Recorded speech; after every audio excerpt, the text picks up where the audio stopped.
ឈឺស្លាប់ជារឿងធម្មតាមុនស្លាប់ត្រូវតែសិក្សាផ្ដើមពីកុមាររហូតពេញវ័យឈប់រៀនឈប់រួងរៀនឲ្យមានឈ្មោះយសស័ក្តិប្រពៃសិក្សានុសិស្សចាស់ថ្មីរៀនចប់ប្រងស្រីប្រែវ័យតស៊ូ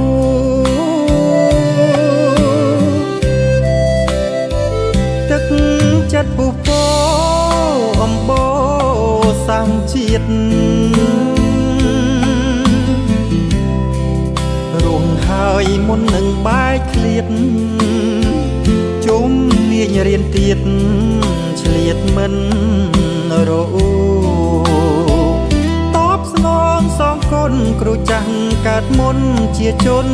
គំរូបានคลายខ្លួនទៅជាគ្រូព្រោះខំតស៊ូដោយចិត្តស្មងស្ម័គ្រ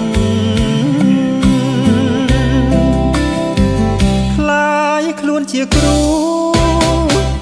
នៅគ្រប់ទិសទីម៉ែឪទីពីរសំភាអិតអង្រដ្ឋាភិបាលបានបំពាក់សាំងឲ្យគ្រូស្មោះស្ម័គ្រទៅតាមឋានៈ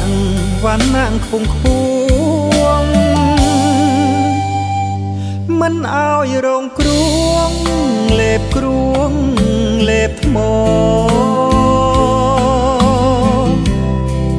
ដើម្បីការពារវប្បធម៌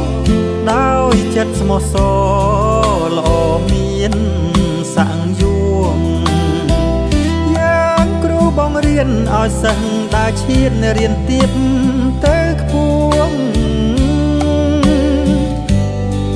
ទួនាទីគ្រូសង្គ្រោះឲ្យជាតិខ្មែររួងព្រោះជាតិ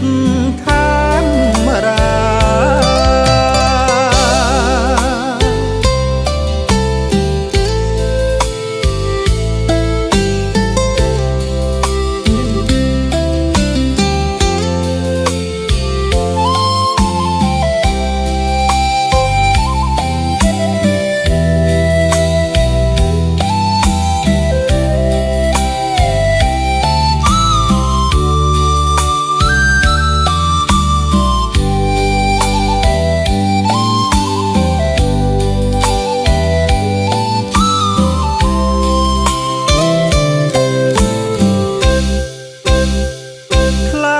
ខ្លួនជាគ្រូ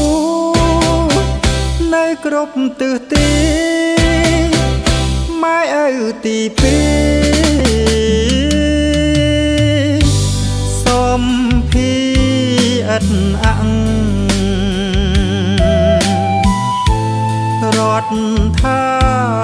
ភិបាលបានបំពាក់សាំងឲ្យគ្រូស្មោះស្ម័គ្រទៅតាមឋានៈវណ្ណៈខ្ពង់ខ្ពស់មិនឲ្យរងគ្រោះលេបគ្រួងលេបថ្មដើម្បីការពារវប្បធម៌ដោយចិត្តស្មោះសរល្អមានសាំងយោងបង្រៀនឲ្យសិស្សដើរឈានរៀនទៀតទៅខ្ពស់ទួនាទីគ្រូសង្គ្រោះឲ្យជាតិខ្មែររួងព្រោះជាតិខាង